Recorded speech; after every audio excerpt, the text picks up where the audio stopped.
Taylor, PFL, man, Professional Fighters League. You signed with them.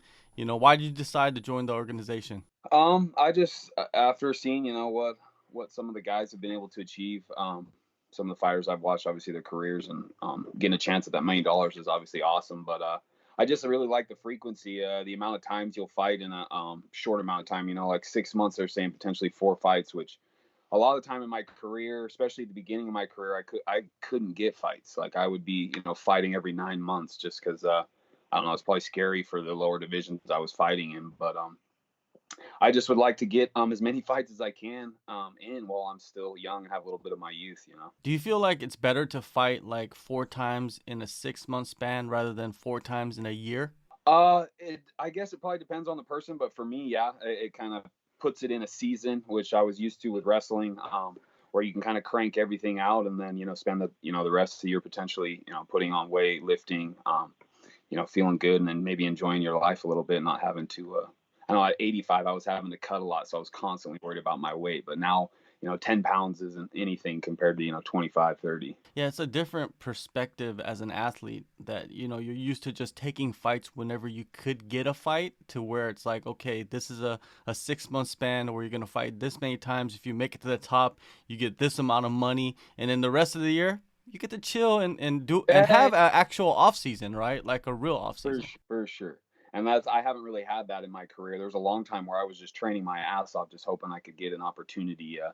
And I think being in this with a little structure like this, and I can crank some fights out. I'm pretty much if I sign a real deal with them, not just the Challenger Series, I'll actually be I'll have a bunch of guys lined up to fight, which is awesome. Definitely, and some big names, in that 205 division. But before we get into all of that, you're debuting February 18th on the Challenger Series. You're facing Alexander Poppeck. The guy is a legit prospect out of Germany. If you don't watch international MMA, then you have no idea who this guy is. But his only losses are to UFC vets. What are your thoughts on him and his style? He's tough. I mean, his record shows it. I don't know. I was kind of looking at his last 3 fights. I wasn't that impressed. I mean, they're all first round finishes or whatever. But looking at the guys he fought, they weren't of any high caliber. Which I think after a loss, I don't know, he lost to Jamal Hill, or I think I said his name right. The Contender Series, and then I think getting his confidence back with those 3 fights might have been an intelligent idea. But all I've fought is, I fought pretty much only for the LFA. I've only fought for Bellator. Now I'm only fighting for PFL, and obviously the Contender Series fight I've had. So most of the time, I'm not going to be fighting anybody that's just some guy. No one's going to want go out there and take the damage that I'm, willing to put on them. You got to be a tough dude if you're going to step in there with me, and I think Alexander is a tough dude. So I'm eager to see how this plays out. He lost on the Contender Series, and you said that he knocked off these 3 fighters in a row, which are not the highest level of caliber, which can be good and bad, right? When you start First, facing guys that are high caliber. it definitely can be a detriment, but at the same time, some guys just need to come out and win fights. Although I did my first 5 fights, some of them didn't even go out of the first minute. Most of them didn't go out of the first round. I didn't learn anything from that. So coming out and just knocking somebody out or whipping their ass doesn't teach you anything, especially if it's in a couple minutes. So yeah, I mean, it can be a detriment. Also, it builds your confidence. You feel pretty good. I got hands. I can knock people out. But at the same time, you were never really tested in those last 3 fights. Yeah, it's a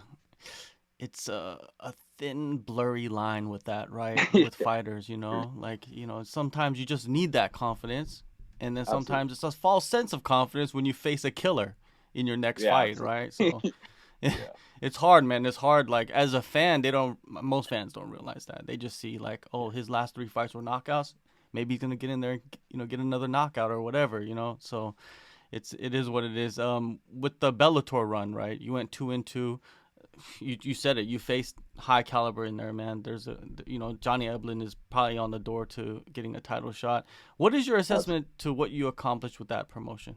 Well, with Bellator, I honestly didn't. I mean, that's probably why I'm not with them, and obviously they don't have a huge or a lot of fights going on this next year. But I don't know, man. 2-2 was not what I expected. I obviously didn't expect to just walk through guys, but I came out. I looked gassed. I got gassed super fast, especially in the Eblin fight. And I know that weight cutting for me, I just don't think it's a thing. I mean, I talked to guys. I'm like, okay, you're a professional athlete. Imagine if you had to cut 20 pounds and go without food, and then you have to perform at your best.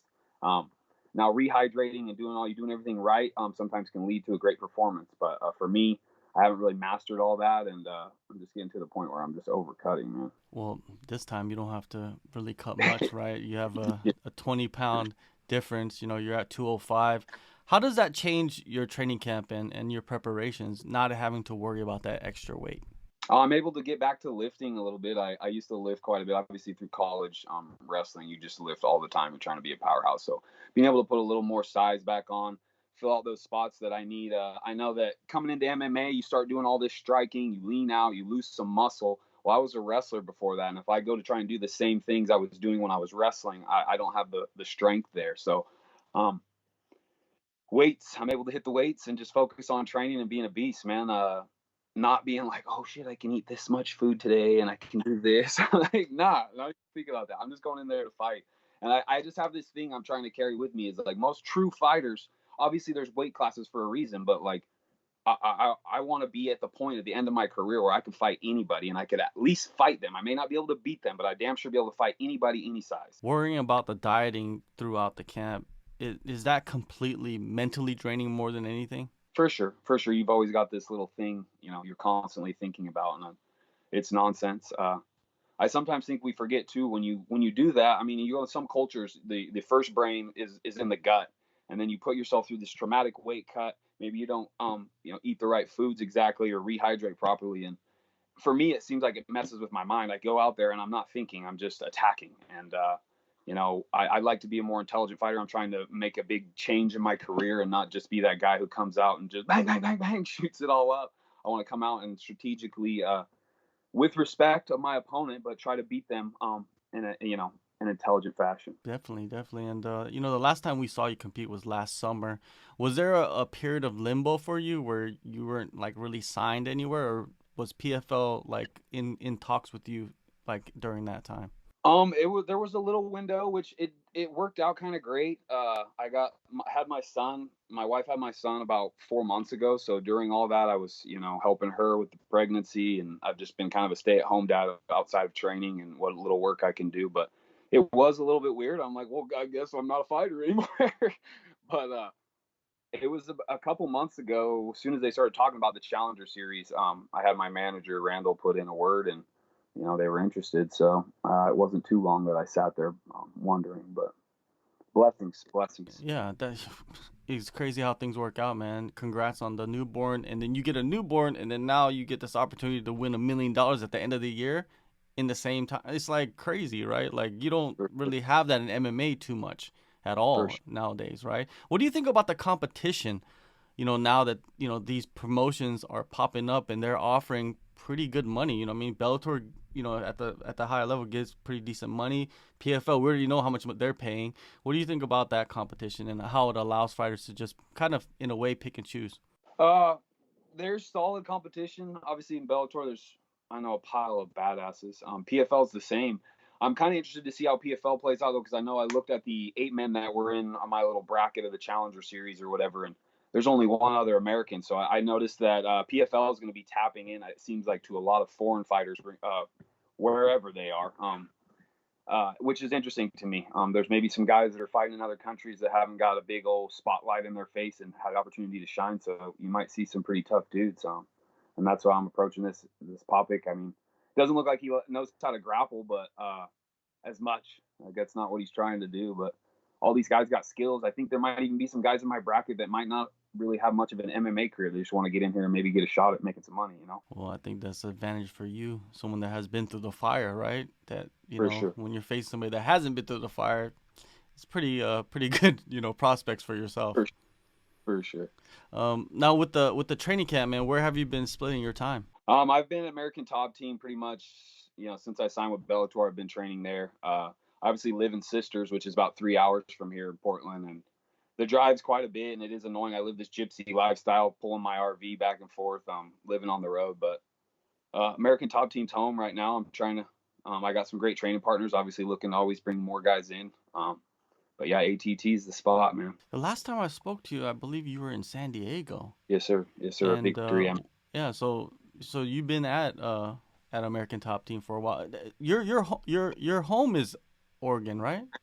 Yes, Am sir. I Yeah, I correct? grew up In Redmond, yes, Central Oregon, right in the middle. Okay, okay. So that's the reason to go back. You wanted to be closer to home. Is that what it was? For sure, and especially, I mean, I'm sure everyone's had to deal with all the COVID and all the weird stuff.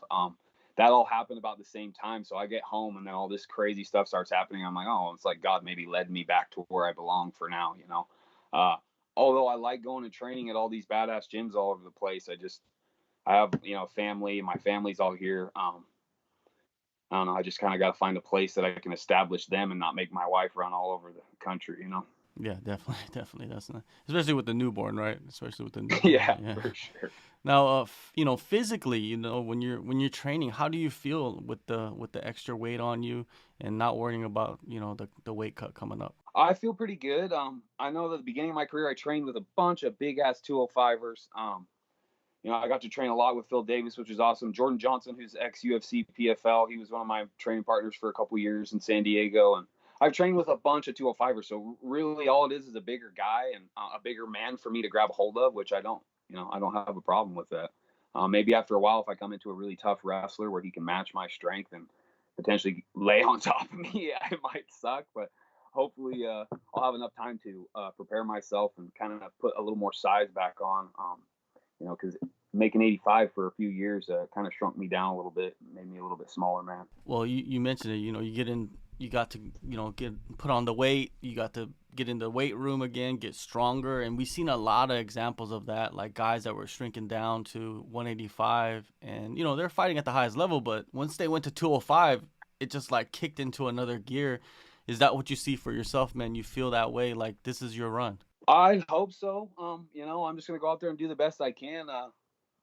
I think that I have the skill set that it doesn't matter what size you are. I should be able to, get in there and deal with you.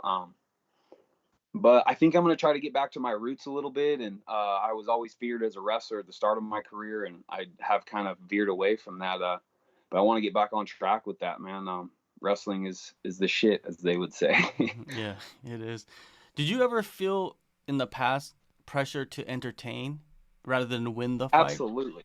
Absolutely. And that's where I'm trying to veer away from a little bit. Because that entertainment will come. Like, all I need is a 30-second window, and if I have the cardio, I can set something up, whether it's on the ground or on the feet. So if I have that 15 minutes, somewhere within that 15 minutes, I'm gonna look for a finish. But I'm not gonna put it on the line and just go out there and just try to kill a guy in a minute. I know my whole career kind of started like that. Now I'm trying to, have enough respect for my opponents that he's there for a reason. I'm not gonna just walk through this guy. So I need to go out and be intelligent. And like I said, there's 15 minutes to get the job done. Definitely. But yes, I'm always trying to be exciting. Yeah, of course. But then with the format that you're entering, it's about winning. It's not about absolutely. entertaining. The entertainment will come with the wins. Yep. Right. So my coaches are kind of trying to change that perspective for me a little bit too, because I did that a little bit with wrestling. I would lose matches and stuff sometimes because I was trying some moves that nobody else does, doing something wild, and you get pinned. So I think I'm going to try to veer away from that a little bit. Use fundamentals to set up all those opportunities rather than just using athleticism to set up those opportunities. Well, man, I can't wait to see you. The new version of you, at 205 coming up, in a couple of weeks. Taylor, appreciate the time, man, and hopefully, you get into the season and make that run, man. Heck that yeah, but $1 million is awesome. Yeah, it's an awesome opportunity, man. It's good talking to you. It's been a while.